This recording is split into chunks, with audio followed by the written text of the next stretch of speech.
जय हिंद मेरे प्यारे बच्चों, स्वागत है आप सभी का मौर्य एकेडमी पर। बच्चों, जैसा आपको पता है कि रेलवे एएलपी और टेक्नीशियन की भर्ती आपकी आ चुकी है।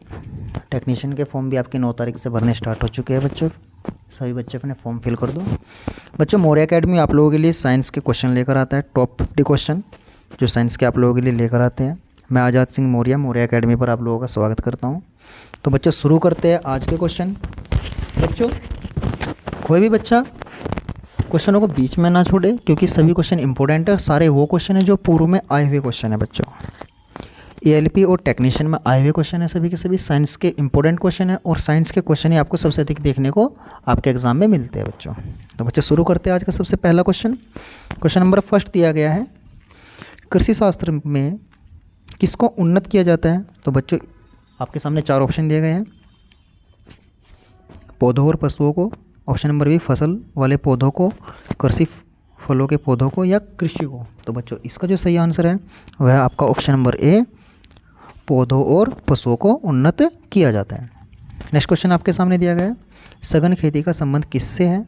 तो इसका जो आपके सामने 4 ऑप्शन दिए गए हैं, श्रम के सघन उपयोग के उपज से, उर्वरक के सघन उपयोग से उपज, आयनित निवेशों के बड़े पैमाने पर उपयोग द्वारा उपज बढ़ाना, या बच्चों ऑप्शन नंबर डी है, मौजूदा भूमि में सघन उपयोग से उपज बढ़ाना। तो बच्चों, इसका जो सही आंसर है वो आपका ऑप्शन नंबर डी, तो मौजूदा भूमि के सघन उपयोग के द्वारा उपज को बढ़ाना।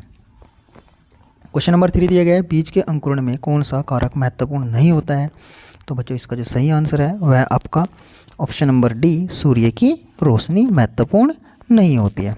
हवा, नमी और उपयुक्त तापमान इंपॉर्टेंट होता है बच्चों, जबकि सूर्य की रोशनी इतनी महत्वपूर्ण नहीं होती।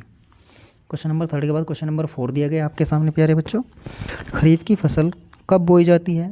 4 ऑप्शन दिए गए आपके सामने, जून जुलाई, अक्टूबर नवंबर, मार्च अप्रैल, या नवंबर दिसंबर। तो बच्चों, इसका जो सही आंसर है वह आपका नवंबर और दिसंबर में खरीफ की फसल बोई जाती है। खरीफ में जैसे बच्चों गेहूँ की फसल होती है, क्या होती है बच्चों, गेहूँ की या मोटे अनाज वाली फसल।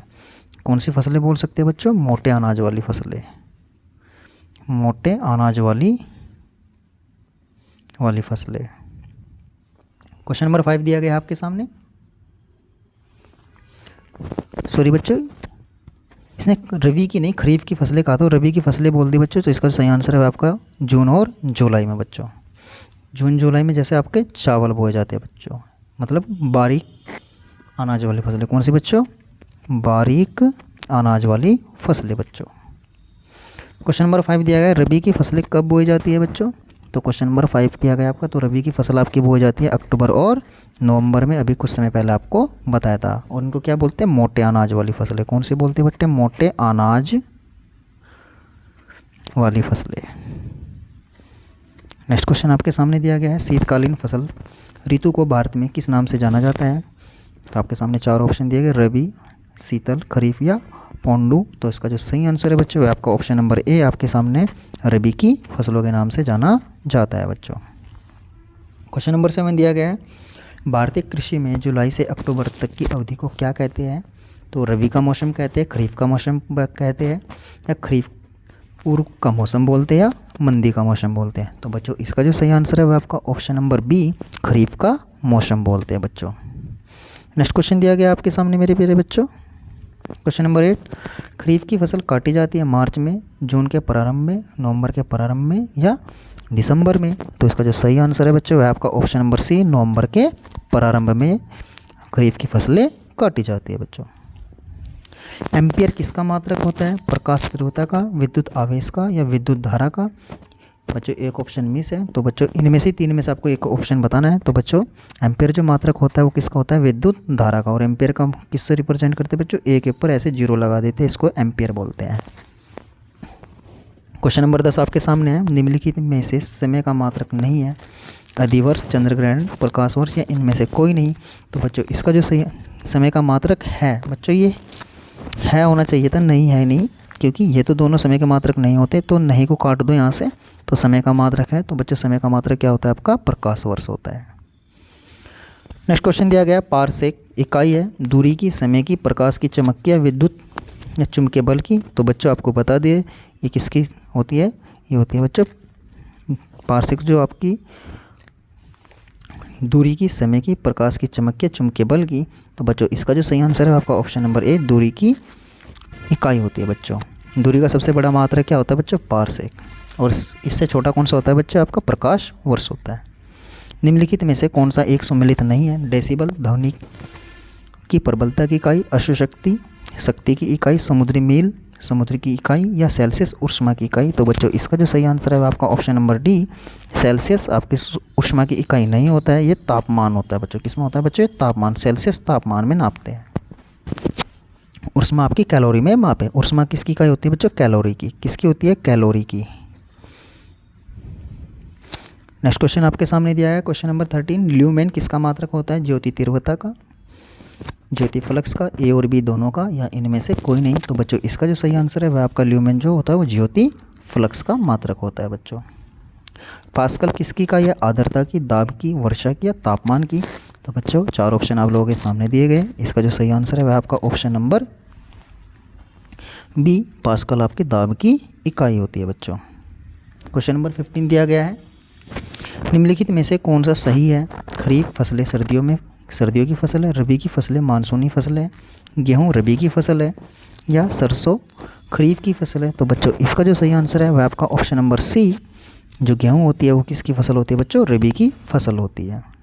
नेक्स्ट क्वेश्चन दिया गया है। निम्नलिखित में से कौन सा खरीफ की फसल नहीं है? जवार, धान, मक्का, चना।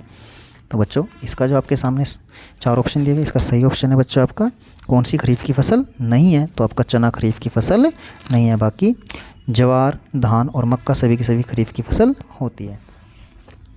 क्वेश्चन नंबर 17 आपके सामने दिया गया है। 17 में कहा गया है निम्नलिखित में से कौन रबी की फसल नहीं है? मूंगफली, गेहूं, जौ या मसूर। तो बच्चों इसका जो सही आंसर है ये आपका ए, ऑप्शन नंबर ए। तो मूंगफली आपकी रबी की फसल नहीं होती, जबकि ये सभी की सभी क्या है बच्चों? ये तीनों की तीनों रबी की फसलें होती है। क्वेश्चन नंबर 18 आपके सामने। निम्नलिखित में से कौन खरीफ की फसल है? जौ, सरसों, बाजरा, मूंगफली। तो बच्चों आपके सामने 4 ऑप्शन है, तो इसका जो सही आंसर है बच्चों वह है आपका बाजरा। कौन सी बच्चों? खरीफ की फसल कौन सी होती है बच्चों? बाजरा होती है बच्चों। क्वेश्चन नंबर 19 दिया गया है। निम्नलिखित में से कौन खरीफ की फसल है? गेहूँ, चावल, मटर, सरसों। तो इसका सही आंसर है बच्चों आपका ऑप्शन नंबर ए। खरीफ की फसल कौन सी है बच्चों? ऑप्शन नंबर ए, गेहूँ की फसल खरीफ की फसल होती है। क्वेश्चन नंबर 20 दिया गया। निम्नलिखित में से कौन रबी की एक फसल है? धान, गेहूँ, जवार, बाजरा। तो बच्चों इसका जो सही आंसर है वह आपका ऑप्शन नंबर बी, गेहूँ की फसल कौन सी फसल होती है बच्चों?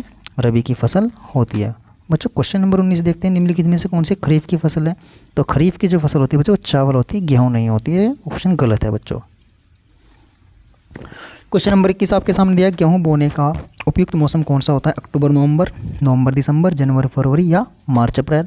तो बच्चों इसका जो सही आंसर है आपका ऑप्शन नंबर ए, अक्टूबर और नवंबर का मौसम सबसे उपयुक्त मौसम होता है गेहूं की बुआई का बच्चों। क्वेश्चन नंबर 22 दिया गया। निम्नलिखित में से कौन कीट आकर्षण फसल है? भिंडी, पालक, सनैया, सूर्यमुखी। तो बच्चों इसका जो सही आंसर है वह आपका ऑप्शन नंबर ए, आपकी भिंडी की फसल कीट आकर्षक फसल होती है बच्चों। क्वेश्चन नंबर 23 दिया गया। निम्नलिखित में से नकदी फसल कौन सी है? मक्का, गेहूँ, तंबाकू या धान। तो बच्चों आपके सामने 4 ऑप्शन है, तो ऑप्शन नंबर इसका जो आपका सही आंसर है वह आपका ऑप्शन नंबर सी, तंबाकू की जो फसल होती है बच्चों वो कौन सी फसल होती है? आपका नकदी की फसल होती है बच्चों। निम्नलिखित फसलों में कौन सी फसल नकदी फसल के रूप में जानी जाती है? चावल, गेहूँ, बाजरा, कपास। आपके सामने 4 ऑप्शन दिए गए हैं बच्चों, तो इसका जो सही आंसर है बच्चों है आपका कपास की फसल। कपास की फसल को आपकी किस रूप में जानी जाती है? नकदी की फसल के रूप में जानी जाती है बच्चों। नेक्स्ट क्वेश्चन दिया गया। निम्नलिखित फलीदार पौधों में कौन सा पेट्रो पादप भी होता है? तो बच्चों पादप भी है, तो बच्चों आपके सामने 4 ऑप्शन दिए गए। ऑप्शन नंबर ए अरहर, ऑप्शन नंबर बी मटर, ऑप्शन नंबर सी चना, ऑप्शन नंबर डी करेज। तो आपका जो इसका सही आंसर है बच्चों वह आपका ऑप्शन नंबर डी, करेज के पौधे में होता है बच्चों। क्वेश्चन नंबर 26 दिया गया। निम्नलिखित 4 ऊर्जा फसलों में से एक की खेती एथेनॉल के लिए की जा सकती है? जैट्रोफा, मक्का, या पोंगमिया, या सूरजमुखी। तो बच्चों इसका जो सही आंसर है वो आपका ऑप्शन नंबर ए, जैट्रोफा की खेती किसके लिए की जाती है? एथेनॉल के लिए की जाती है बच्चों। जैट्रोफा एक विशेष प्रकार का पौधा होता है प्यारे बच्चों। क्वेश्चन नंबर 27 आपके सामने दिया गया। रेशा फसल निम्नलिखित में से कौन सी है? जूट, गन्ना, अलसी। ऑप्शन नंबर बी कपास, मक्का, तंबाकू, सी में दिया गया है आपका कपास, सन, जूट, और डी है सन, कपास और मक्का। तो आपके सामने 4 ऑप्शन है, आप आंसर बताने की कोशिश करें। तो बच्चों इसका जो सही आंसर है वह आपका ऑप्शन नंबर सी, कपास, सन और जूट की फसल कौन सी होती है बच्चों? रेशा फसलें होती है। नेक्स्ट क्वेश्चन है, जीवन की मूलभूत इकाई क्या है? कोशिका, अंग, उत्तक या नाभि? तो बच्चों आपके सामने 4 ऑप्शन दिए गए हैं। तो बच्चों जीवन की जो मूलभूत इकाई होती है वो आपकी कोशिका होती है बच्चों। नेक्स्ट क्वेश्चन दिया गया है क्वेश्चन नंबर 29 आपके सामने, कोशिका के बारे में निम्नलिखित में से कौन सा कथन सही नहीं है? आपके सामने 4 ऑप्शन दिए गए। कोशिकाओं के आकार और अमापन वशिष्ठ कार्य से संबंधित होते हैं। ऑप्शन नंबर बी, कुछ कोशिकाओं के बदलते आकार होते हैं। ऑप्शन नंबर सी, प्रत्येक कोशिकाओं में निष्पादन की अपनी क्षमता होती है। और ऑप्शन नंबर डी आपके सामने, सभी देह उत्तकों में एक ही प्रकार की कोशिकाएं विद्यमान होती है। तो बच्चों आपके सामने 4 ऑप्शन है, जो इसका जो सही आंसर है बच्चों आपका ऑप्शन नंबर डी, सभी देह उत्तकों में एक ही प्रकार की कोशिकाएं विद्यमान होती है बच्चों। क्वेश्चन नंबर 30 दिया गया आपके सामने, निम्नलिखित में से कौन सा कोशिका पादप कोशिका में पाया जाता है किंतु जंती कोशिका में नहीं पाया जाता है? तो आपके सामने 4 ऑप्शन दिए गए हैं, फ्लोरोप्लास्ट, राइबोसोम, माइटोकॉन्ड्रिया या एंड्रोप्लास्मिक रेडिकुलम। तो इसका जो सही आंसर है बच्चों वह आपका ऑप्शन नंबर ए, क्लोरोप्लास्ट। क्या आंसर है बच्चों इसका सही आंसर? क्लोरोप्लास्ट इसका सही आंसर है। क्वेश्चन नंबर 31 आपके सामने दिया गया है, कोशिका का जीवित अंश जीव द्रव्य कहलाता है, यह किससे बना होता है? प्रोटोप्लाज्म बोलते हैं इंग्लिश में बच्चों इसको। ये किसका बना होता है? केवल कोशिका द्रव्य का, केवल केंद्रक द्रव्य का, कोशिका द्रव्य और केंद्रक द्रव्य दोनों का। ऑप्शन नंबर डी है आपके सामने, कोशिका द्रव्य, केंद्रक द्रव्य व अन्य कोशिकांग सभी को मिलाकर बनता है। तो बच्चों इसका जो सही आंसर है वह आपका ऑप्शन नंबर डी, यह तीनों को, इन सभी को मिलाकर ये बनता है बच्चों। क्वेश्चन नंबर आपका 32 दिया गया, 80% से अधिक कोशिका सेल में पाया जाने वाला पदार्थ होता है प्रोटीन, चर्बी, खनिज या जल? आपके सामने 4 ऑप्शन है। तो बच्चों इसका जो सही आंसर है वह आपका ऑप्शन नंबर डी, 80% से अधिक क्या पाया जाता है बच्चों? इसमें जल पाया जाता है। नेक्स्ट क्वेश्चन है, निम्नलिखित में से किन कोशिकाओं में नाभि नहीं होती है? मुद्रोम कोशिकाओं में, लाल रक्त कोशिकाओं में, प्लेटलेट में या मोनोसाइट में? तो बच्चों इसका जो सही आंसर है वह आपका ऑप्शन नंबर बी, लाल रक्त कोशिकाओं में, यानी कि RBC में बच्चों। किसमें बच्चों? रेड ब्लड सेल या RBC बोलते हैं बच्चों। क्वेश्चन नंबर 34 दिया गया आपके सामने, निम्नलिखित में से कौन से कोशिकाओं के आत्मघाती बैग कहा जाता है? लाइबोसोम्स को, राइबोसोम्स को, डिटेक्टोसोम को या फेगोसोम्स को? तो बच्चों आपके सामने 4 ऑप्शन दिए गए। तो इसका जो सही आंसर है बच्चों वह आपका ऑप्शन नंबर ए, लाइसोसोम को बच्चों। क्वेश्चन नंबर 35 दिया गया, निम्नलिखित कोशिका अंगकों में से कौन सा एक अर्धप्रागम्य है? कोशिका झिल्ली, प्लाज्मा झिल्ली, कोशिका भित्ति या केंद्रक? तो बच्चों इसका जो सही आंसर है बच्चों ये आपका कोशिका झिल्ली एक अर्धप्रागम्य झिल्ली होती है प्यारे बच्चों। नेक्स्ट क्वेश्चन दिया गया आपके सामने, निम्नलिखित में से किसको कोशिका सेल का पावर प्लांट भी कहा जाता है? तो आपके सामने 4 ऑप्शन दिए गए हैं, ग्लॉस्की है, माइटोकॉन्ड्रिया, राइबोसोम या लाइमोसोम? तो बच्चों आपका जो इसका सही आंसर है वह आपका ऑप्शन नंबर 20 का सही आंसर है, माइटोकॉन्ड्रिया को क्या कहा जाता है? पावर हाउस, किसका? कोशिका का पावर हाउस या पावर प्लांट भी कहा जाता है बच्चों। क्वेश्चन नंबर 37 आपके सामने है, कोशिका का शक्ति स्रोत कौन सा होता है? माइटोकॉन्ड्रिया, कोशिका भित्ति, राइबोसोम या न्यूक्लियस? पहला क्वेश्चन ही बच्चों, इससे जो पहला क्वेश्चन था 36वें क्वेश्चन का ही रिपीट है, सेम वही क्वेश्चन है। आंसर इसका क्या होगा आपका? माइटोकॉन्ड्रिया। इसको शक्ति स्रोत भी बोलते हैं, पावर हाउस भी बोलते हैं, इसको पावर हाउस भी बोलते हैं बच्चों। क्वेश्चन नंबर 38 दिया गया आपके सामने, मानव शरीर में मौजूद निम्नलिखित कोशिकाओं में से किस में माइटोकॉन्ड्रिया नहीं पाया जाता? तो आपका सामने 4 ऑप्शन दिए गए, लाल रक्त कोशिका, यकृत कोशिका, मांसपेशी कोशिका या श्वेत रक्त कोशिका? तो आपके सामने 4 ऑप्शन को, इसका जो सही आंसर है बच्चों वह आपका किस में माइटोकॉन्ड्रिया नहीं पाया जाता? तो बच्चे RBC में नहीं पाया जाता, लाल रक्त कोशिकाओं में नहीं पाया जाता बच्चों। क्वेश्चन नंबर 39 आप लोगों के सामने है, निम्नलिखित में से कोशिका का नियंत्रक केंद्र कौन सा होता है? केंद्रक, प्लाज्मा, लाइमोसोम, लाइसोसोम या क्रोमोसोम? तो आपके सामने 4 ऑप्शन है बच्चों।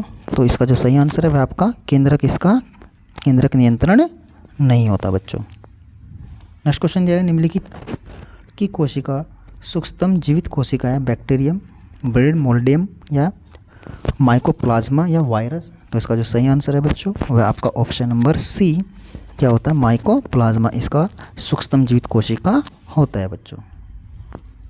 निम्नलिखित में से किस एक कोशिका का समूह डीएनए होता है? सूत्रकणिका, केंद्रक और हरित लवक। ऑप्शन नंबर बी है बच्चों सूत्रकणिका ग्लासकीय केंद्रक। ऑप्शन नंबर सी सूत्रकणिका जीव द्रव्य कला केंद्रक। और ऑप्शन नंबर डी है आपका हरित लवक केंद्रक या राइबोसोम। तो आपके सामने 4 ऑप्शन दिए गए हैं तो बच्चों, और इसका जो सही आंसर है वह आपका ऑप्शन नंबर ए क्या है? सूत्रकणिका केंद्रक और हरित लवक क्या होता है बच्चों? कोशिका समूह का डीएनए होता है बच्चों ये। क्वेश्चन नंबर 42 में दिया गया है डीएनए की पॉलीन्यूक्लियर ऑटोटाइड श्रृंखला में क्या समाविष्ट होता है? आपके सामने 4 ऑप्शन दिए गए हैं बच्चों, और इसका जो सही आंसर है बच्चों वह आपका ऑप्शन नंबर ए एक नाइट्रोजनी ऑक्साइड डी ऑक्सोराइबोस शर्करा और फास्फेट समूह इसका क्या होता है बच्चों? इसका एक समाविष्ट होता है। क्वेश्चन नंबर 43 में कहा गया है किस देश की गाय टी कप काऊ के नाम से जानी जाती है? ऑस्ट्रेलिया, न्यूजीलैंड, भारत या डेनमार्क। तो इसका जो सही आंसर है आपके सामने वह है आपका ऑप्शन नंबर सी, ये भारत की गायें जानी जाती है बच्चों। नेक्स्ट क्वेश्चन दिया है गाय की सर्वाधिक दूध देने वाली नस्ल कौन सी? हरियाणवी, अमृत महल, साहिवाल या नागौर। तो इसका जो सही आंसर है बच्चों वह आपका ऑप्शन नंबर सी साहिवाल, ये सबसे ज़्यादा दूध देने वाली नस्ल जानी जाती है। क्वेश्चन नंबर आपके 45 में कहा गया थरपाकर किस पशु की नस्ल है?